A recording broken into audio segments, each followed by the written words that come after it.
reality is ideal, to try and to judge. These words were the focus of Luigi Giussani's first lesson and the first episode of this podcast. Beginning to list the methodological premises that occupy the initial part of the course, Giussani had mentioned the importance of these introductory steps. He said that they will allow us to discover the full value of the religious sense. In this episode, he will address a second premise. He calls it reasonableness.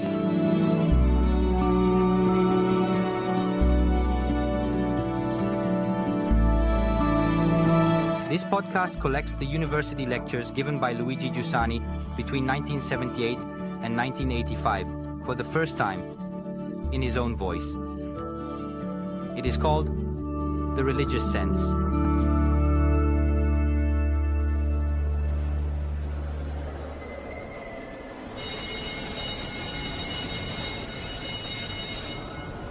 Well, I begin, thank you.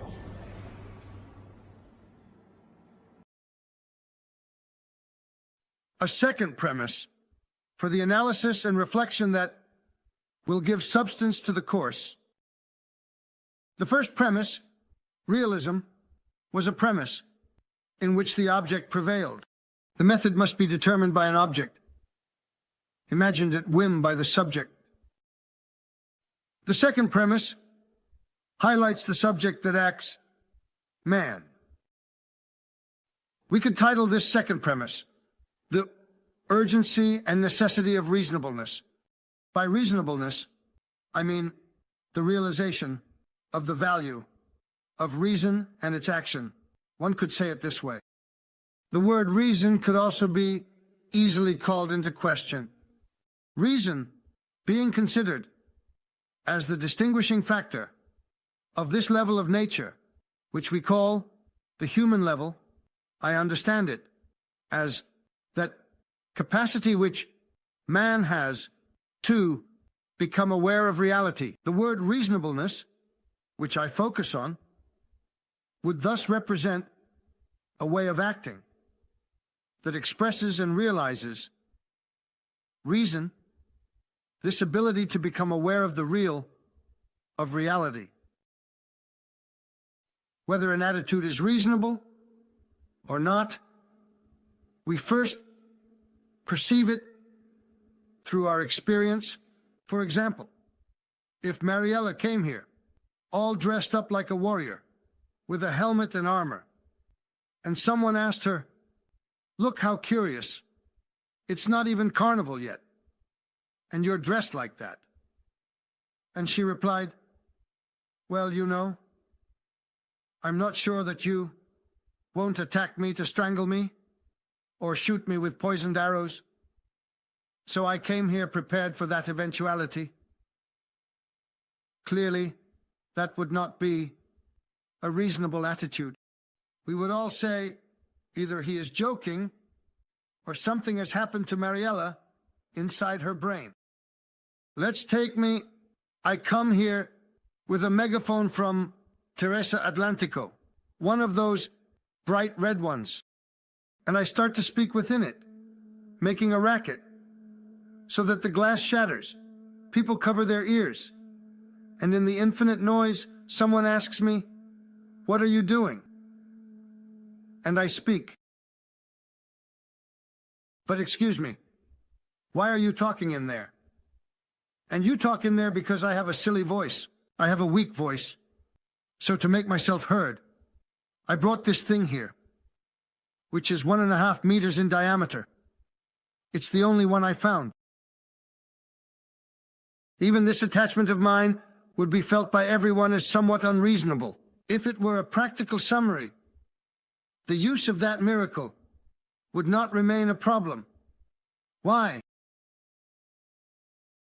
Why is it that while in a classroom, the use of permagato would have a reason, which is that I have a hoarse voice, it would not be an adequate reason? Adequate.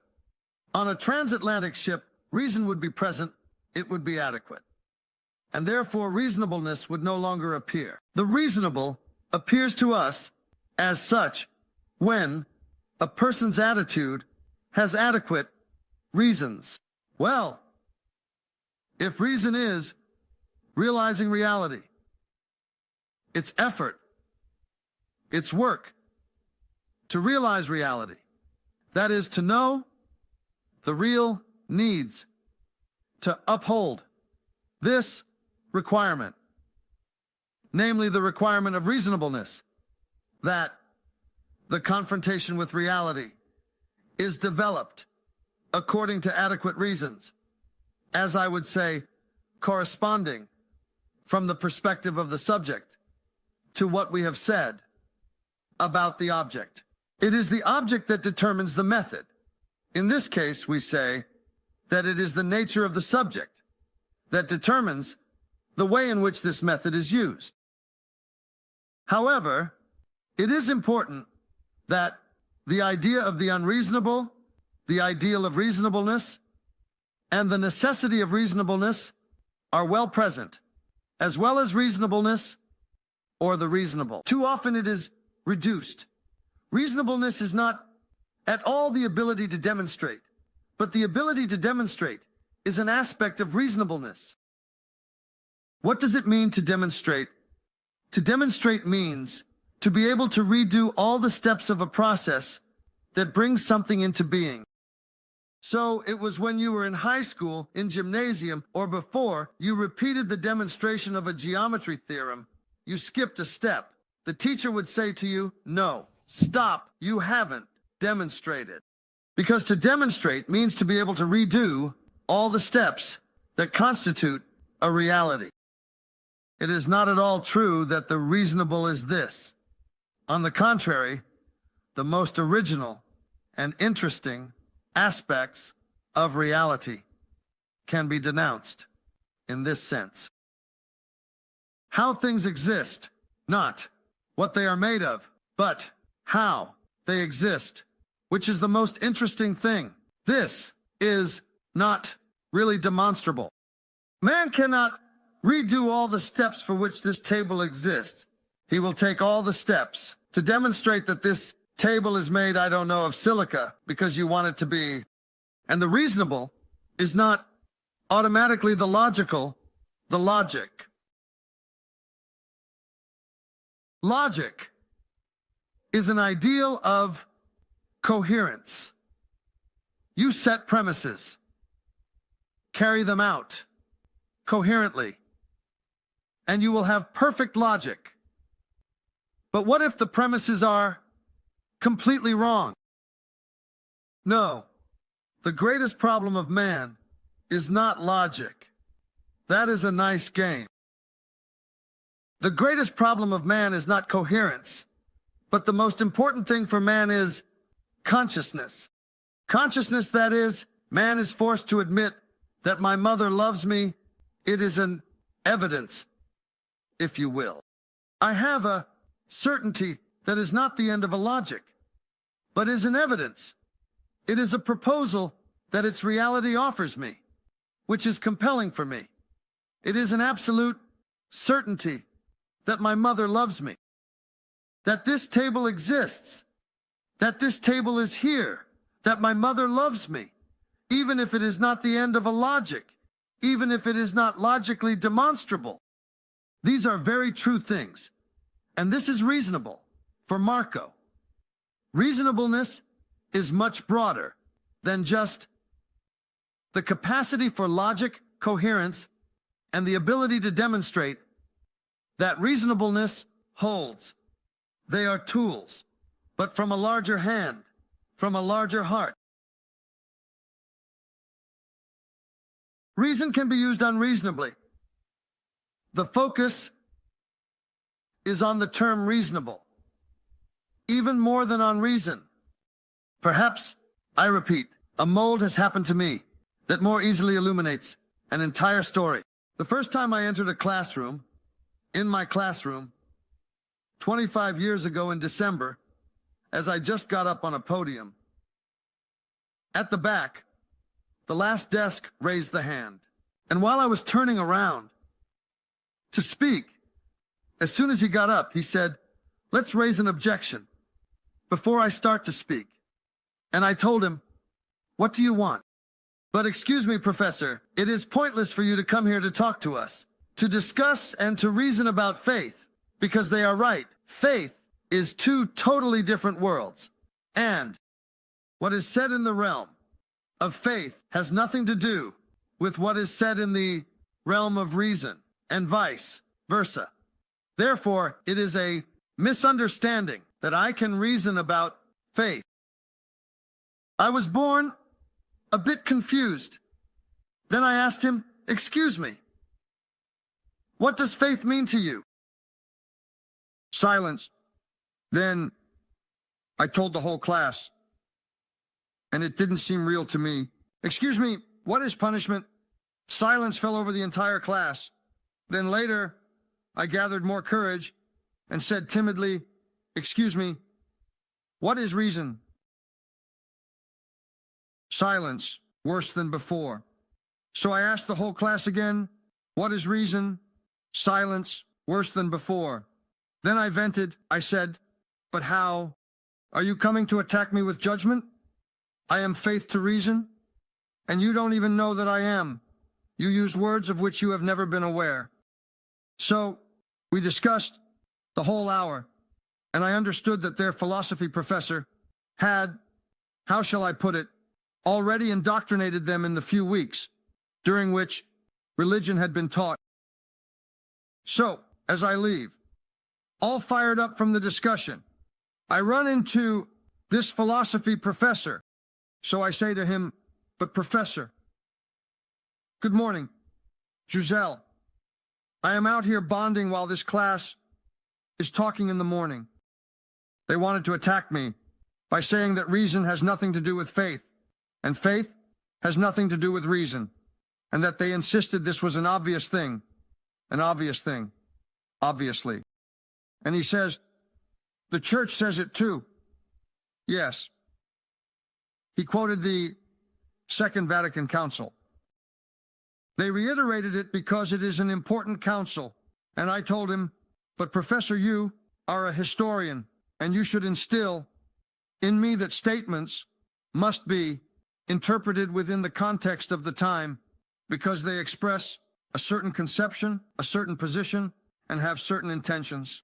He can't just tear a phrase from the literary and cultural context of that time and feel it exactly as if it were polished today. Can he? But there we argued, even while the whole class had gone outside and was there around us hearing us being excluded. So I wanted to make the students understand where the problem was between the new professor and me. I told him, "Listen, Professor, I have never been to America, nor do I plan to go there. I swear to you that America exists. I swear it with the same certainty with which I say that you are in front of me. Do you think this is reasonable or not?" After a few moments of evident drama, he answered me, "No. I have a concept of reason that allows for admitting the existence of America without ever having seen it or going to see it, which is perfectly reasonable. Meanwhile, your professor has a concept of reason that is more extreme and rigid. Sorry. However I managed to do it, I wanted to emphasize that in his production, in his work, in his relationship with reality, man must be reasonable. Experience allows us to perceive and intuitively understand as reasonable what is done for appropriate reasons. Notice that the word adequate is very interesting, because the same thing, as I said before, the same thing that has the same reasons can be reasonable at one moment and not reasonable at another. I insisted on this because what I will say now is nothing more than an exemplification of a certain systematic way in which human reason, in coming to terms with reality, operates using appropriate materials.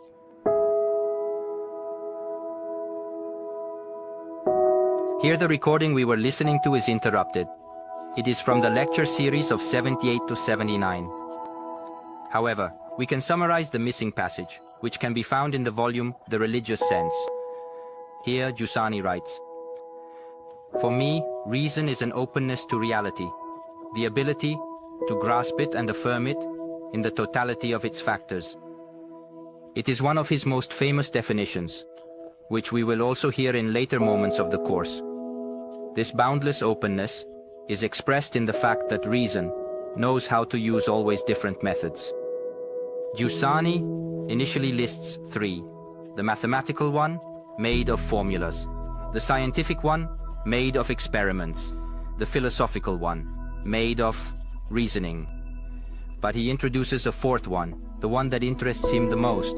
We listen to him in a recording from 85.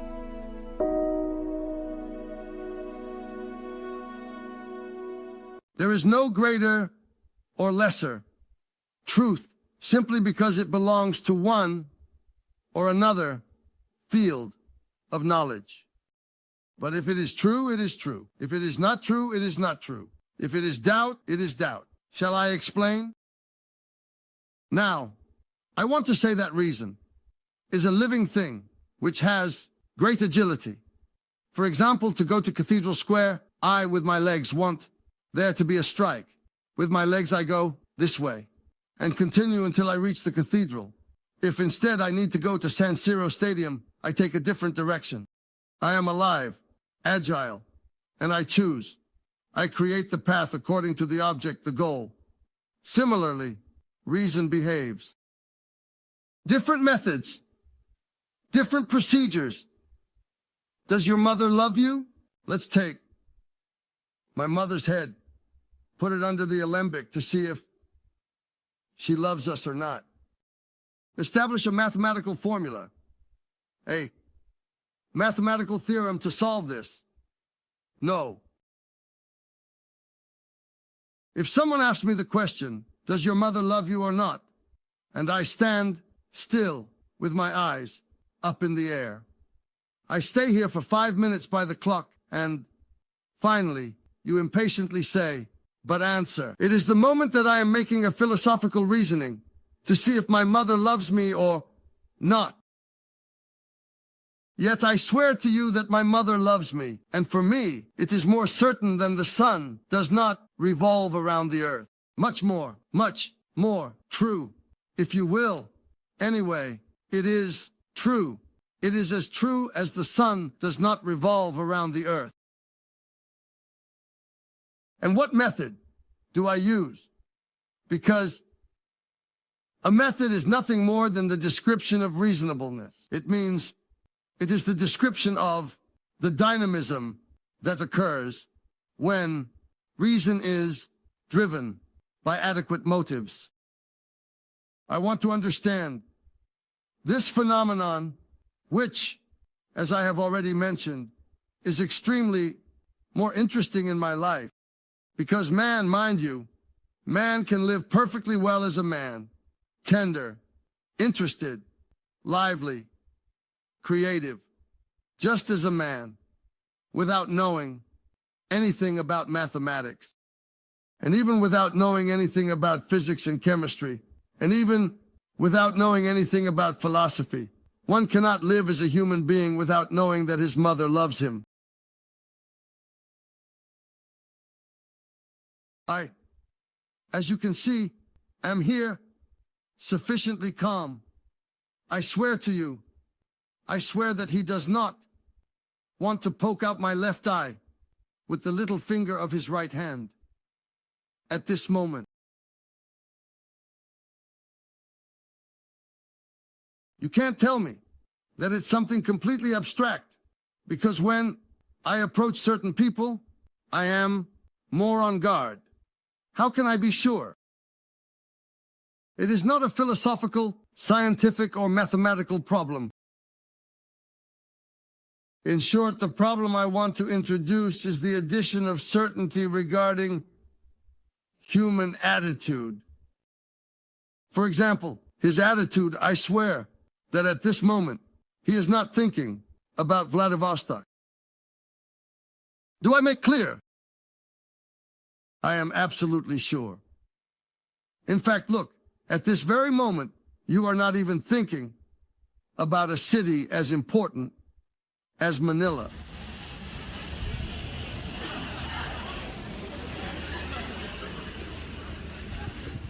So, understand that the object I am considering, the object is the attitude of man, the behavior of man. My mother, my dear, either the only one who is thinking or the only one who is speaking at this moment are two variations of attitude, of behavior. Behavior in Latin is called mos mores, from which the Italian word morale derives. It has nothing to do with sin and not sin. Do you understand? It is not a matter of ethics, but a matter of attitude, of behavior. Here, this last and strange field, which is nonetheless the most interesting, is existence. And it concerns the problem of moral certainty, the certainty about human behavior. For this reason, I said that the first three types of certainty have much less impact on the existence of the fourth, because the fourth indicates those relationships that are necessary or may be necessary for a person to exist, to behave in turn as a human being. You admitted this with laughter earlier, because if I were here, terrified by the thought that he might attack me to rip my nasal septum with a left hook, is that okay? You would all tell me, are you crazy? I mean, you are unreasonable. That is, you do not behave according to adequate motives. While I am here, calm, each of you says that you are reasonable. This means that I have adequate motives. We must discover how I live, uncover and experience these adequate motives. Am I not explaining this to you? To be reasonable, like all of you, you admit that I am. There will be, that is, another method. We need to describe this method. It's a comparison. If we have to cross Corso Buenos Aires, that is, you and I, and we are there, what do? We look over there. We look over here. There's a car down there and a car over there. And we say, let's pass. One can make a mistake. And then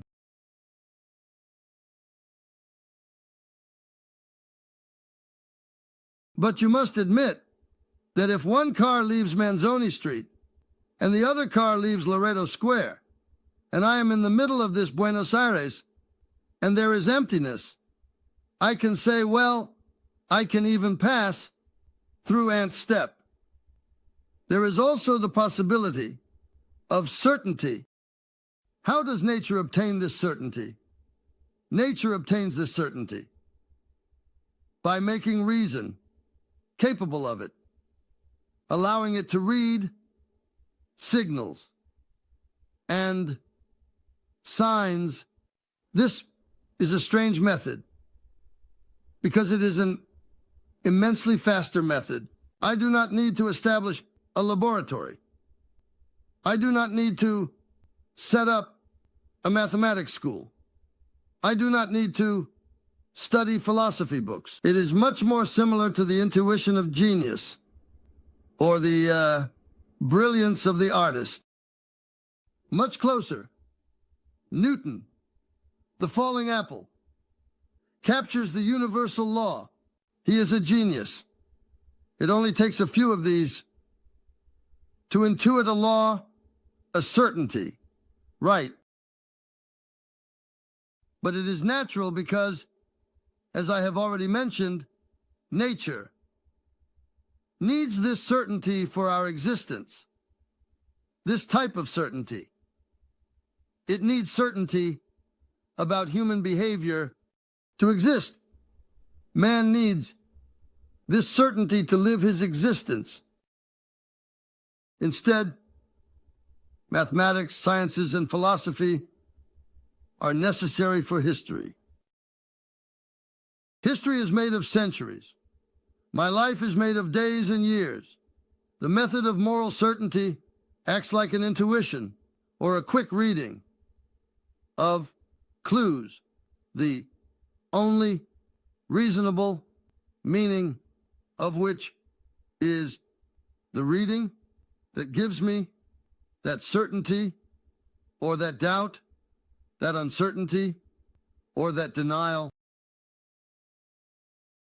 I will tell you, my dear friends, that this matter is extremely important, indeed even for history. But this introduces a final approach to this significant premise. The most important corollary of what we have discussed so far concerns the phenomenon of faith. Talking about it humorously and lightheartedly once in a lifetime could be helpful. So there is Mr. A. He is leaving from Rome to Caracas with Bianca. Bianca arrives from Beirut with a stopover in Rome, so she prepares for the long flight, a bit bored, boards the plane, sits down, takes out her fare, and starts reading. He places the book nearby, and another person sits down. He doesn't even notice him. He pulls a face. But look what happens. It's Mr. B. B was an old schoolmate of his. They hadn't seen each other for 20 years. Hi, A. Hi, B. How are you? How is your wife? You know I had another child, three children. Meanwhile, the plane is going. It's going well. At a certain point, because you know there are 12 hours to cover, we talk about a bit of everything. By the way, says B, do you remember C? C was the troublemaker of their class, where they caused all sorts of trouble. Every year, it seemed that he would have to leave school for lack of ability, or rather for lack of desire. Instead, he was a guy who always managed to get by and thought he had lost his degree. Then there are the pieces of perspective. I have been saying for 20 years that we haven't seen each other anymore with C, A, even more than 20 years. And then B says to A, no, look, I see him almost all the time because he took over a business in Bolivia.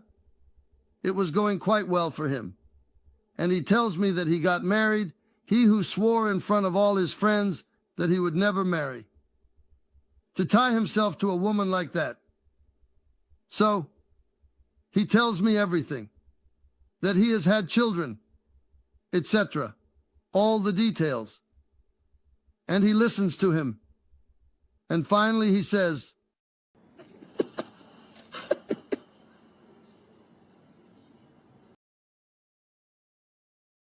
so A knows C through B, right? By means of B, through what B tells about it. When the plane arrives at Caracas, his friend Dimi picks them up. And so, let's say they have to travel 200 kilometers to get to their company, and he tells him all about the journey. Then he says that he finally received the title of that C. Do you remember? With the little stories that were told in class. Here, that's exactly C. Now I know that he has a business like this and that he got married. And he tells me everything that B told him. Is that so? Is it reasonable or not? Very reasonable. Very reasonable. And what A says to D. About C, he got from B as a procedure. It is called faith. It is knowledge through the testimony of a witness, a technical term. Faith is not primarily a religious issue. It is a method of knowledge, meaning that the act of faith is an act of reason. It applies a method in the process of reason, in the cognitive capacity, in the ability that man has to connect with reality, and it can be used reasonably or unreasonably, depending on whether it has suitable bottles or not. I will tell you, my friends, that this is the method that allows for culture and civilization. Because if man, in order to be reasonable, had to review things directly from the beginning, we would always be troglodytes. Instead, the process of culture and civilization is a process based on this. You receive and continue. But where is the problem? The problem is when A has adequate reasons to be sure of B, when A is certain that B knows what he is saying and has no intention of deceiving him, no interest in deceiving him, then if he does not accept what B says, with the objection, I want to see if it is true, it would be contradictory. If A reaches certainty with its investigation, B does not hear. If he has no intention or interest in deceiving him and knows what he is saying, then coherence requires that he accept what he says, coherence with oneself, and cannot say, but something tells me it is so strange that I do not believe it. Then he must erase the evidence of certainty within him.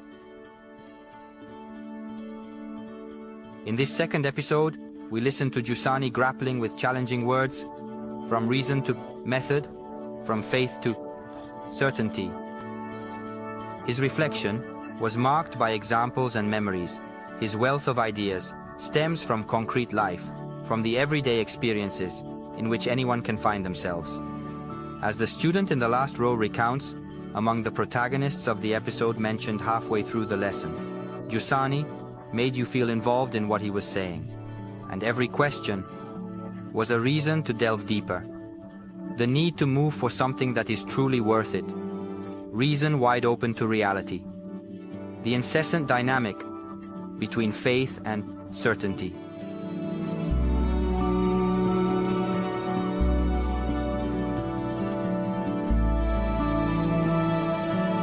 Il Senso Religioso is a podcast by the Fraternity of Communion and Liberation, curated by Roberto Fontolan and Michele Borghi. The voice is that of Michele Borghi. The production is by Cora Media. For Cora Media, the editorial care is by Marco Vila, with the collaboration of Francesca Bruzese.